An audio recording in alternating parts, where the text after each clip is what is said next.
ya, bagi orang-orang yang melaksanakannya dengan sebenar-benarnya dan menunaikan kewajiban di dalamnya. Sudah ada yang ketemu hadisnya itu? Ya. Teman-teman sudah ada yang ketemu hadisnya belum?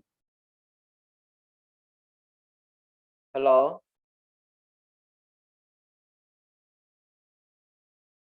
Wah, ini pada kemana ini? Kok nggak ada yang bersuara? Jangan-jangan Ada, saya Pak. ngomong Hah? Pak, putus-putus. Sudah ada yang ketemu hadisnya ini? Yang Ustaz. berkaitan dengan Jadi Rasulullah Ada, Pak. SAW bersabda kepada Abu Dzar perihal kepemimpinan. Rasulullah menyebutkan kepemimpinan itu adalah amanah. Sudah ada yang ketemu hadisnya?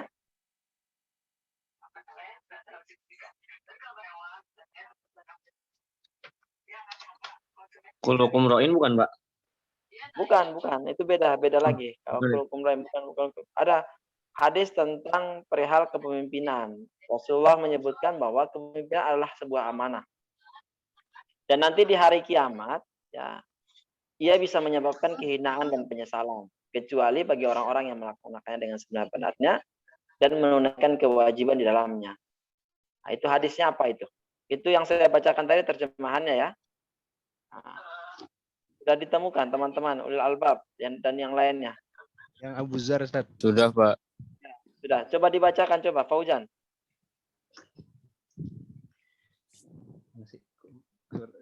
Jangan ada enggak? An Abi Dzar radhiyallahu an qol Qultu ya Rasulullah ala tasta'miluni qala fadaraba biyadihi ala mankibi thumma qala ya Aba Dzar innaka du'ifun wa innaha amanah wa innaha yaumal qiyamah khizyun wa nadamah illa man akhadaha bihaqqaha wa adal ladzi alaihi fiha. Ya, artinya? Ada artinya situ. Suatu hari Abu Dzar berkata, "Wahai Rasulullah, tidakkah engkau menjadikanku seorang pemimpin?" Lalu Rasulullah memukulkan tangannya di bahuku dan bersabda, "Wahai Abu Dzar, sesungguhnya engkau lemah dan sesungguhnya hal ini adalah amanah. Ia merupakan kehinaan dan penyesalan pada hari kiamat. Kecuali orang yang mengambilnya dengan haknya dan menunaikannya dengan sebaik-baiknya." Jadi itu secara tidak langsung Rasulullah SAW sudah mengingatkan kepada kita bahwa kepemimpinan itu adalah sebuah amanah di mana nanti di hari akhir ya itu ada orang yang dengan amanah tersebut dia akan menjadi baik dan juga sebaliknya ada orang yang dengan amanah tersebut dia merasa menyesal. Jadi makanya kita tidak boleh bermain-main dengan amanah ya. Karena kadang-kadang orang kan kecenderungannya pengen jadi pemimpin, pengen ini, pengen itu. Karena mungkin dia ngerasa pemimpin itu enak secara ukuran duniawinya. Tapi dia tidak berpikir bahwa di akhirat nanti itu akan dimintai pertanggungjawaban. Ya bahkan di situ Rasulullah menyebutkan bahwa di hari kiamat nanti bisa menyebabkan kehinaan dan penyesalan. Ya. Kecuali bagi orang-orang yang benar-benar melaksanakannya atau melakukan apa yang menjadi hak dan kewajibannya dalam melaksanakan hal tersebut. Nah, itulah konsep yang dibangun di dalam Islam sehingga kepemimpinan ini merupakan salah satu hal yang sangat mendasar ya dan tidak boleh kita lupakan ya. Karena memang itu prinsipnya di situ ya.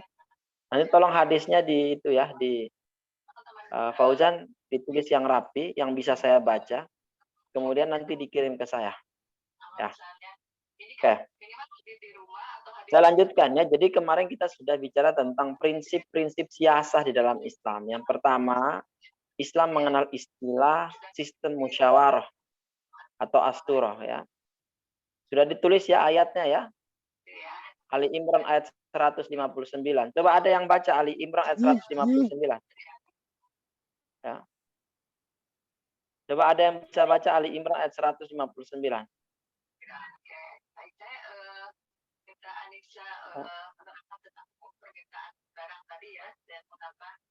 Itu ada apa itu kok kedengarannya kok coba di itunya, coba di mute dulu tuh. Coba Farha dibaca, coba Farha. Ali Imran ayat 159. Baik Ustaz. Sebentar Ustaz.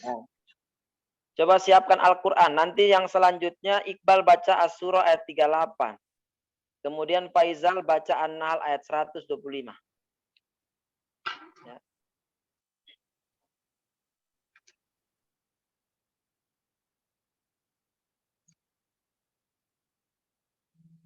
Ayat 159 ya Ustaz.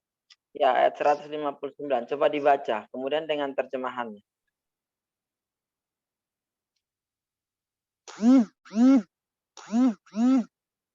A'udzu billahi minasyaitonir rajim. Bismillahirrahmanirrahim.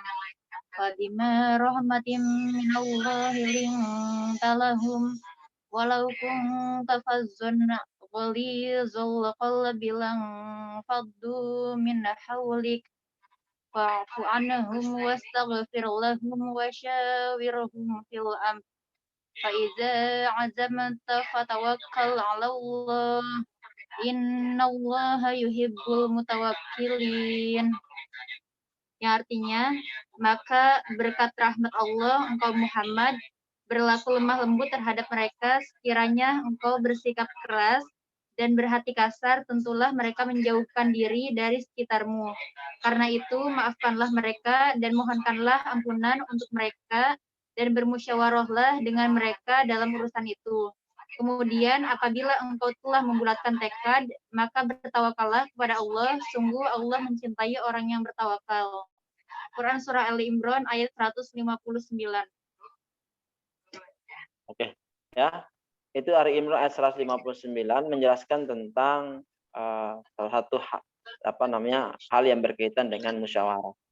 Kemudian coba surah Asy-Syura ayat 38. Iqbal.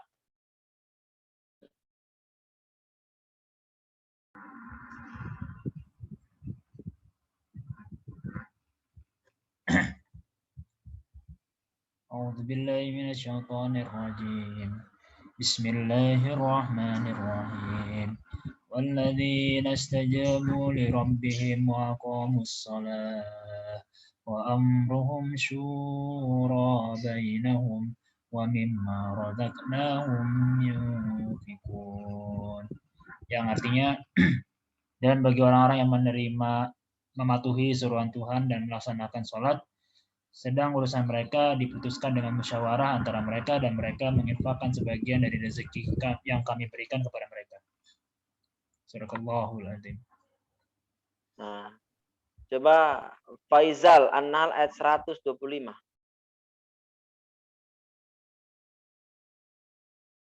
Ada Faizal? Ada Pak. Ya, coba 125. 125. An-Nahl ya Pak. Ya, An-Nahl. أعوذ بالله من الشيطان الرجيم ادع إلى سبيل ربك بالحكمة والموعظة الحسنة وجادلهم بالتي هي أحسن إن ربك هو أعلم بمن ضل عن سبيله وهو أعلم بالمهتدين. Serulah manusia kepada jalan Tuhanmu dengan hikmah dan pengajaran yang baik, dan berdebatlah dengan mereka dengan cara yang baik.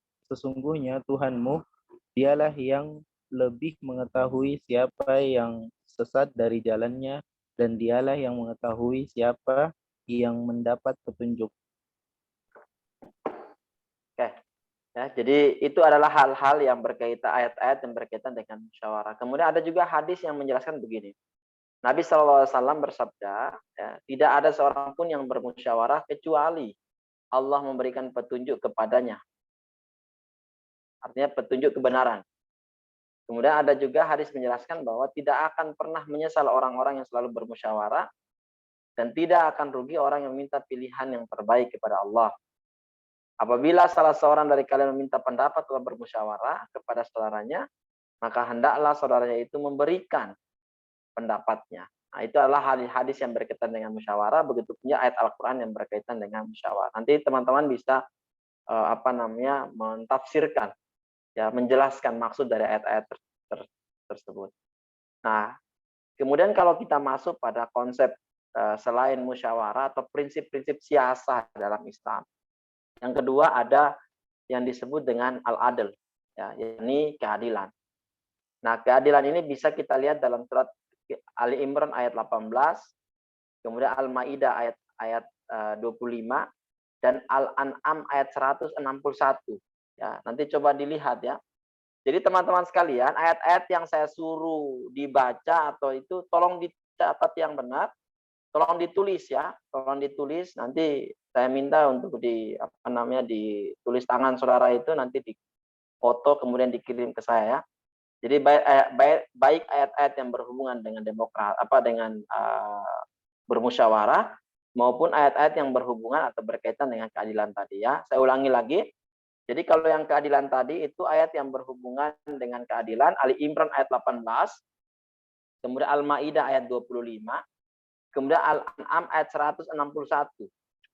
Nah, prinsip penegakan keadilan dalam Al-Quran adalah menegakkan keadilan semata-mata karena Allah dan tidak terpengaruh oleh kepentingan pribadi.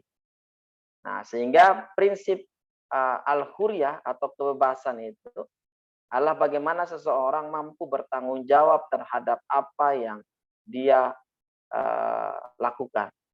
Al-Maidah ayat 25 ya, Al-Maidah, Ali Imran ayat 18, Al-Maidah ayat 25, Al-An'am ayat 161. Itu berhubungan dengan prinsip ya, prinsip keadilan, al-adl ya, keadilan. Nah, kemudian kalau kita lihat dalam bahasan tentang keadilan, maka kalau kita lihat definisinya saja, keadilan itu kan sesuatu yang bisa dilakukan, ya bisa diperbuat hanya karena orang itu merasa bertanggung jawab terhadap apa yang diamanahi kepadanya. Orang mendefinisikan adil itu biasanya kecenderungannya adil itu identik dengan sama rata, sama rasa. Sehingga kalau dia punya uang 50.000, maka ketika ada dua orang di hadapannya, dia kasih 25.000, maka dia anggap bahwa dirinya sudah merasa adil. Bahkan ketika orang tua pun, ketika dia punya anak 4 orang, ya dia punya uang 100.000, kemudian dia bagi 4 orang itu dengan 25.000 per anak, maka dia mengatakan bahwa dia sudah adil. Padahal konsep adil di sini adalah bagaimana kita mampu menempatkan sesuatu sesuai dengan porsinya, sesuai dengan tempatnya. Ya, itu konsep adil yang sesungguhnya. Nah, ini yang harus menjadi sebuah nilai mendasar dalam membangun sebuah sistem pemerintahan atau sistem politik. Politik ini adalah sesuatu yang berjalan berdasarkan dinamika biasanya.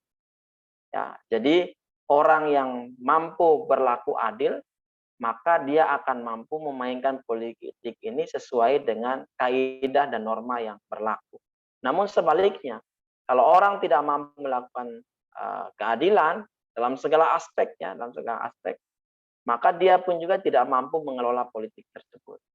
Banyak orang yang mengatakan bahwa politik itu kotor, politik itu tidak baik, politik itu nggak bersih, nggak berkah, kira begitu. Padahal kalau kita bicara tentang politik, maka kalau ada rasa tanggung jawab, ada rasa adil di dalam, maka itu akan memunculkan kebaikan-kebaikan di dalam.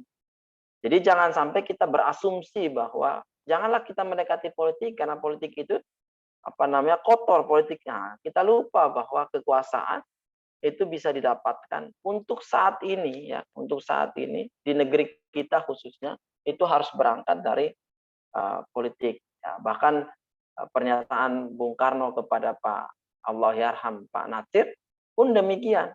Ya, kalau ingin menjadikan Indonesia ini negara bersyariah, maka penuhilah parlemen dengan mereka-mereka yang pro terhadap syariah. Tapi sebaliknya, kalau itu tidak dilakukan, maka jangan bermimpi untuk menjadikan Indonesia ini sebagai negara bersyariah. Nah, ini merupakan tantangan bagi kita bahwa umat Islam harusnya tidak boleh fobia, ya, tidak boleh fobia dengan politik, ya, tidak boleh anti dengan politik, ya. Karena kalau kita anti dengan politik, kita anti atau fobia dengan politik, maka yang terjadi adalah kekuasaan itu dipegang oleh mereka-mereka yang tidak bertanggung jawab. Ya, ada pun juga mengatakan bahwa tidak perlu kita masuk ke dalam sebuah sistem karena masuk ke dalam sistem pun juga belum tentu bisa merubah itu. Nah, tapi setidaknya ada hal-hal yang bisa kita lakukan. Kita berada di luar sistem pun, ya, seperti ada pemikiran-pemikiran yang lainnya.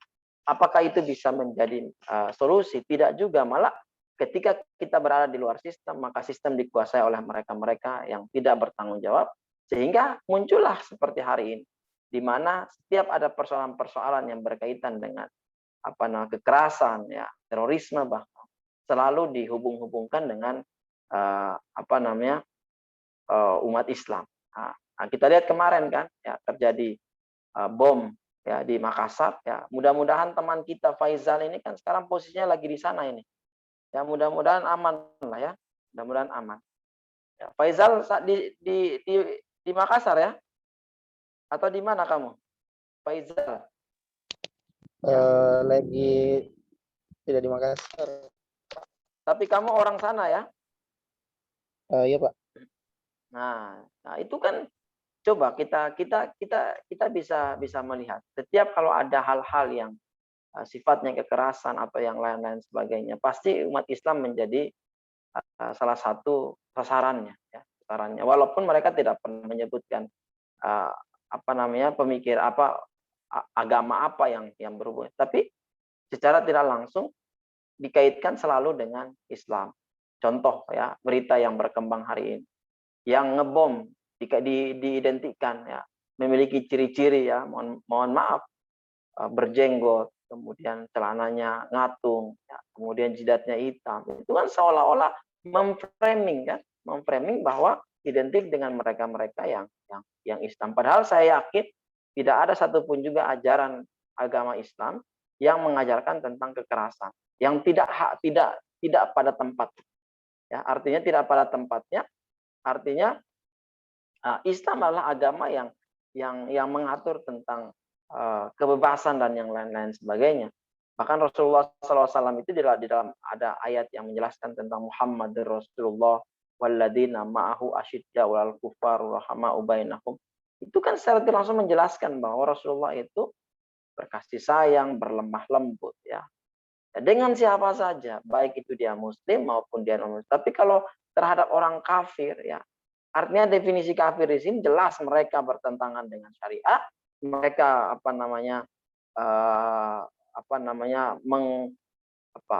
melawan hukum-hukum Allah, ya, dan yang lain-lain sebagainya, maka Rasulullah pun juga bisa melakukan ketegasan, ya, tapi bukan melakukan hal-hal yang seperti yang terjadi saat ini. Sehingga ini sengaja dibangun framing-framing seperti itu. Nah, sehingga saya berharap sih kita tidak boleh fobia, ya, tidak boleh anti dengan partai politik, ya, asalkan kita punya komitmen bahwa insya Allah itu bisa merubah, ya. Nah, kemudian adil ini kan kalau kita bicara secara konsepnya, ya, konsep adil ini kan dia mampu menempatkan sesuatu pada tempatnya. Artinya porsinya jelas lah, kira-kira begitu. Ya, porsinya jelas, kemudian keberadaannya jelas, ya. Jadi bukan berarti adil itu tidak ada keberpihakan, ya. Ini yang harus kita samakan persepsi terlebih dahulu, bahwa yang dimaksud dengan adil itu bukan tidak berpihak. Adil itu adalah keberpihakan kepada yang benar, ya. Bukan tidak ada keberpihakan. Adil itu keberpihakan terhadap sesuatu yang benar. Makanya didefinisikan menempatkan sesuatu pada tempatnya. Begitu pula kalau kita kembangkan dalam siasah ini, dalam politik ini. Ya, pemimpin yang baik itu adalah pemimpin yang mampu berlaku adil. Ya. Adil yang dimaksud di sini bukan berarti tidak berpihak. Pemimpin yang baik adalah pemimpin yang senantiasa berpihak kepada kebenaran, ya, berpihak kepada jalan Allah, ya. Bukan seolah-olah pemimpin yang senang dengan pencitraan, kemudian seolah-olah ketika terjadi bom, kemudian dia mengatakan bahwa bla bla sehingga orang oh begitu hebat sekali ya pemimpin. Bukan seperti itu. Tapi dia harus mencari sumber dari problem solvingnya ada. Itu yang diinginkan. Jadi, rasa adil yang dimaksud itu adalah seperti itu. Nah, kemudian prinsip yang selanjutnya adalah al-musawah ya. Jadi persamaan lah ya, persamaan.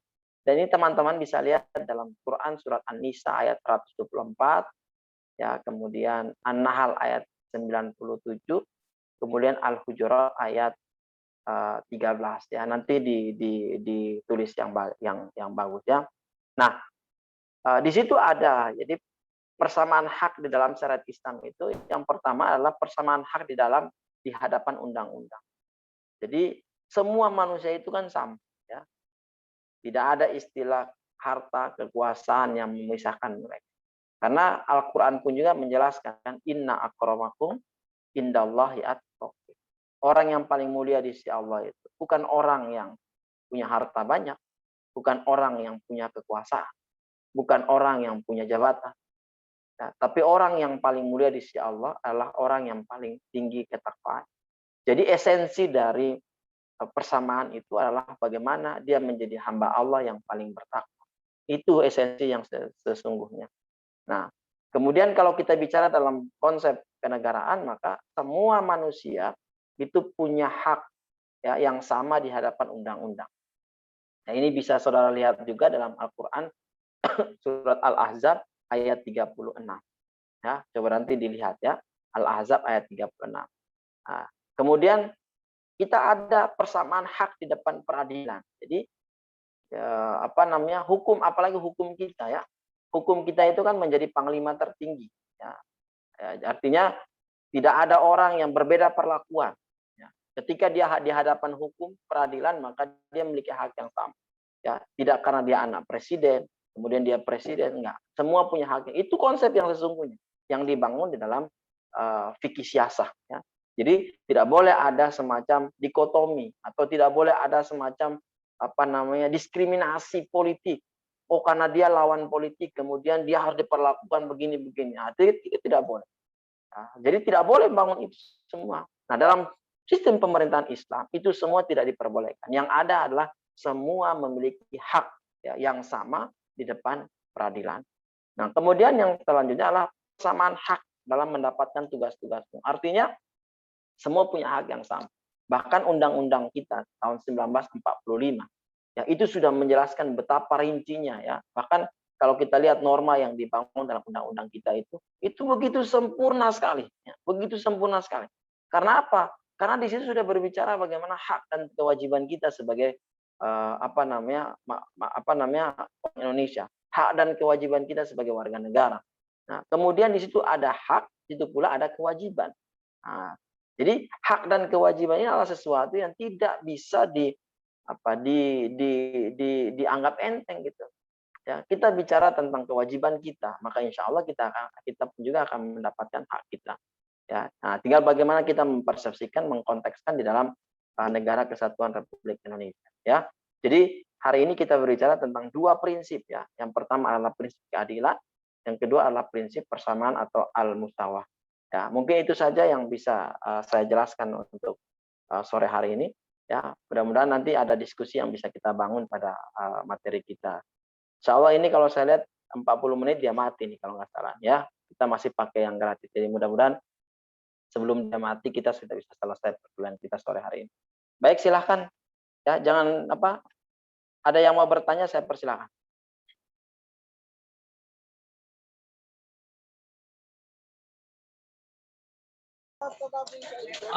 Saya mau tanya, Pak. Oke, silakan.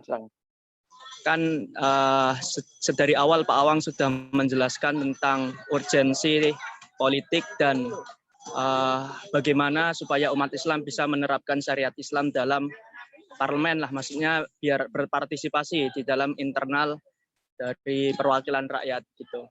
Saya ingin bertanya kepada pribadi Pak Awang, apakah ada gambaran ke depan untuk mungkin menjadikan mewakili lah melanjutkan. Yang saya tahu juga bahwasanya pada hari ini Pak Awang sudah menggantikan Dr. Ahmadi sebagai Ketua Dewan Dakwah Kabupaten Bogor. Nah, apakah ada planning untuk masuk ke dalam ranah politik dan apa yang dipersiapkan untuk semua itu, Pak? Mungkin itu, Pak. Baik. Ini pertanyaannya sama dengan yang ditanyakan kepada Ustadz Abdul Somad. Nah, kira-kira begitulah.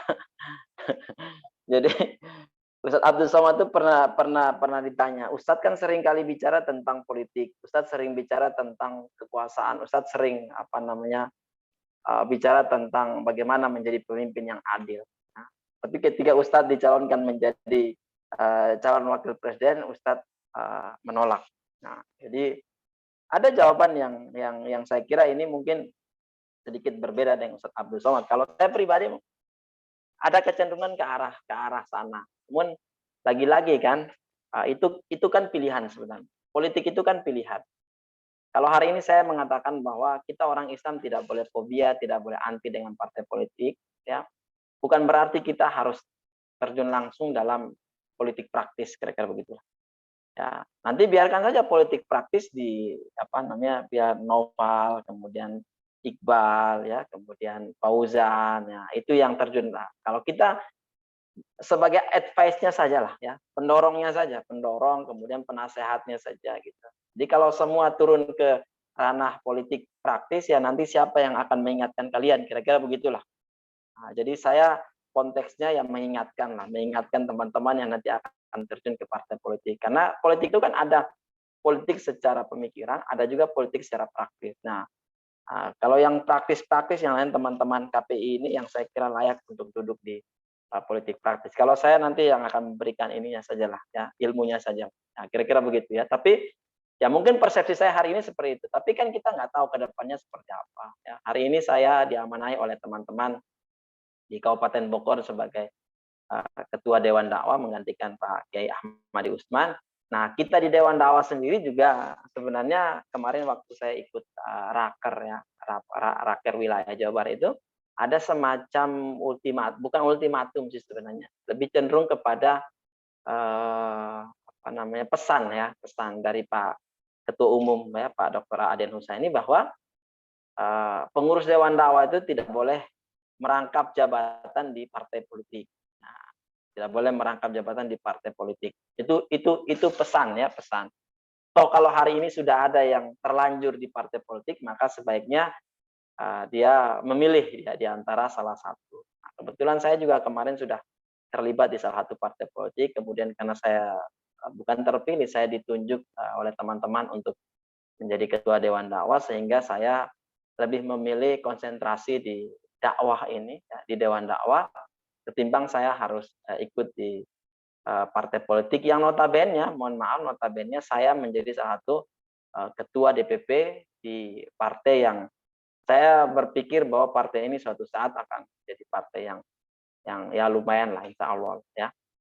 Nah, jadi kalau pertanyaannya Noval lebih mengarah ke sana, ya saya pribadi sih untuk saat ini belum terlalu ini, ya, belum terlalu antusias untuk terjun ke politik praktis. Namun secara teori-teori kita sampaikan kepada teman-teman sekalian, kepada masyarakat, bahwa jangan juga kita fobia dengan partai politik. Ya, begitu ya Noval, ya. Ya, Pak, terima kasih, Pak. Silakan, ada lagi yang lain. Pak, saya mau nanya, Pak. Baik, Pak Faizal. Kan kata Bapak tadi, adil itu bukan tidak ada keberpihakan, akan tetapi sebenarnya berpihak, tapi berpihaknya itu kepada kebenaran, gitu ya, Pak? Ya. Gimana kira-kira Bapak menanggapi orang-orang yang berpemahaman bahwa kebenaran itu relatif? Ya. Nah, jadi sekarang prinsipnya begini, sifat relatif yang dimaksud di sini, orang kan berpikir bahwa dengan siapa dia duduk bareng gitu, kira-kira begitulah. Kalau saya berpikir bahwa kenapa kebenaran itu sifatnya relatif, karena mutlak itu kan punya Allah. Nah, sehingga saya akan duduk bersama orang-orang yang adil dalam konsep mengikuti apa yang Allah Subhanahu wa taala perintahkan. Itu yang saya paham. Jadi kalau kita memahami konsep relatif ya, itu kalau tidak salah saya pernah baca bukunya Dr. Adi Hussein itu tentang relativisme itu. Nah, di situ salah satunya kan menjelaskan tentang kebenaran itu sifatnya relatif. Arti dari relatif di sini tergantung kan siapa yang menilai itu. Ya kan? Ya kalau yang menilai itu dianggapnya itu benar ya mungkin benar, tapi kan kebenaran itu seperti apa dulu kan? Jadi kalau saya menilai bahwa si A ini benar, tapi definisi benar yang dia lakukan itu seperti apa? Kalau kita kan semua mengembalikan kepada Al-Quran dan kalau itu dianggap benar menurut Al-Quran dan hadis, maka tidak ada persepsi yang lain yang mengatakan bahwa itu salah. Sehingga kebenaran itu jelas harus bermuatan pada apa tadi Al-Quran dan hadis. Ya, jadi itu yang harus kita jadikan sebagai patokan utama ketika kita menilai ya kebenaran itu. Jadi kalau sekarang ini kan kecenderungan kan membangun framing di masyarakat sesuatu yang benar menjadi salah, sesuatu yang salah bisa menjadi benar. Sehingga muncullah istilah bahwa kebenaran itu sifatnya relatif, tergantung persepsi siapa yang akan diambil. Ya, jadi itu kalau kita lebih memahami lagi, saya kira teman-teman bisa tuh baca bukunya Pak Adian itu tentang relativisme itu. Itu bisa dibahas itu ya. Nah, kalau persepsi saya untuk saat ini ya seperti itu. Jadi saya membangun konsep itu, kebenaran itu harus mengikuti apa yang dicontohkan atau apa yang tertuang dalam Al-Qur'an, begitu pula apa yang gariskan di dalam hadis Rasulullah SAW. Itulah kebenaran yang sifatnya mutlak. Kalau kebenaran persepsi manusia itu kan, ya itulah yang disebut dengan relativisme itu. Ya, jadi kalau manusia menganggap sesuatu itu benar, pandangan dia belum tentu menurut pandangan Allah benar. Ya, tapi kalau menurut pandangan Allah itu benar, ya sudah pasti itu benar. Tidak bisa lagi ditawar-tawar. Tapi kalau persepsi kita sebagai manusia, pandangan kita tentang sesuatu kebenaran itu kan beda-beda. Itu beda-beda. Ya, tergantung persepsi siapa yang akan melihat kebenaran itu. Kalau ya ibarat kata begini, logika kita punya kan kadang-kadang kita gunakan di dalam mempersepsikan sebuah kebenaran tersebut. Ya, contoh kayak sekarang ini, saya barusan saya ketemu dengan ada orang yang dulu dia mengatakan begini, saya itu dulu tuh ngelihat Habib Rizik itu, maaf ini ya saya sebutkan saja, kayaknya saya nggak suka banget, saya kayaknya ngelihat orang ini kok kayaknya gimana gitu, tapi semakin kesini, kok saya menjadi orang yang interest gitu. Nah, saya menjadi orang yang kok tertarik gitu dengan pola dakwah yang dibangun oleh Habib Rizik ini. Yang pertama beliau katakan bahwa beliau orang yang istiqomah. Dari dulu sampai sekarang itu ya beliau begitu-begitu aja gitu. Dakwanya ya begitu-begitu aja. Ya. Kemudian ketika dihadapkan dengan kekuasaan, beliau itu kan ibarat kata andai kata hari ini beliau kalau mau mengkhianati umat kan gampang sekali kan. Itu beliau terima kekuasaan ya mungkin beliau akan hidup jauh lebih mewah dibandingkan yang lainnya, tapi itu kan beliau tidak lakukan gitu. Sehingga dulu tuh saya menjadi orang yang paling membenci dia. Tapi hari ini saya menjadi orang yang menjadi pengagum beliau. Ini barusan tadi ketika saya ngantri di bank, ya kebetulan saya ada urusan di bank tadi ya. Ngantri kemudian saya ketemu orang ya, dia bercerita panjang karena kebetulan lihat di layar televisi bank itu ada sidang kasus Habib Rizik, kemudian dia iseng ngobrol ke saya. Nah, kemudian saya mengatakan bahwa itulah ya yang disebut dengan kebenaran itu sifatnya relatif tadi. Artinya tergantung siapa yang menilai ini.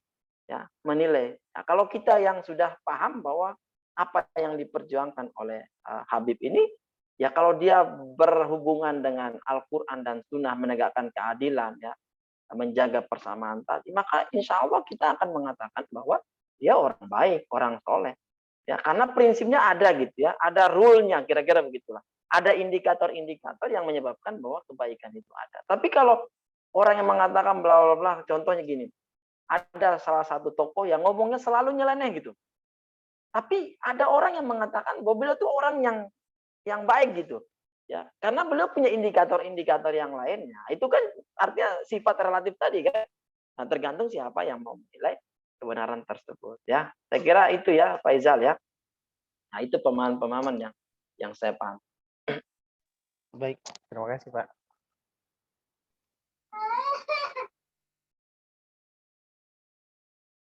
Silakan ada lagi?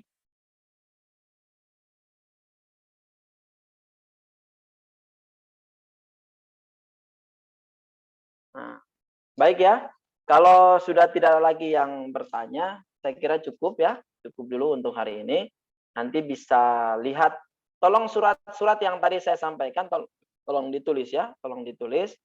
Nanti bisa difoto kemudian dikirim ke saya. Kemudian tadi ayat yang tentang hadis tadi itu tugas Fauzan Azimat, tolong nanti dikirimkan ke saya ya ayatnya, hadisnya itu, hadis yang dalam bahasa Arabnya ya.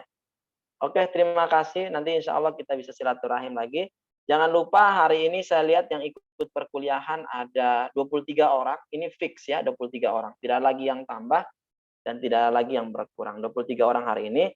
Tolong sebelum ditutup bisa difoto terlebih dahulu lah. Difoto dulu sebelum kita tutup.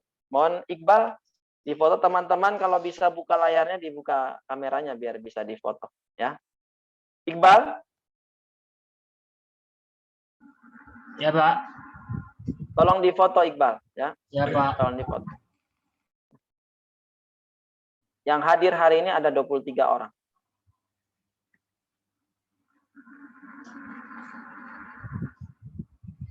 Oke. 1, 2, 3. 1, 2, 3. Oke, udah Pak. Oke, baik, terima kasih. Kita istighfar sama-sama. Astagfirullah. Saya cukupkan pertemuan kita pada sore hari ini. Mari sama-sama kita akhiri dengan mengucapkan hamdalah dan doa kafaratul majelis. Alhamdulillahirabbil alamin. Subhanallah. Alhamdulillahirabbil alamin. Subhanallahumma wa bihamdika. Terima kasih Ustaz. Oke, demikian ya. Mohon maaf. Assalamualaikum warahmatullahi wabarakatuh. Waalaikumsalam Waalaikumsalam warahmatullahi wabarakatuh. warahmatullahi wabarakatuh. Titip salam buat keluarga ya. Baik, Jaga Pak. kesehatan ya. Jaga kesehatan ya. Assalamualaikum. Saya live ya. Waalaikumsalam warahmatullahi wabarakatuh.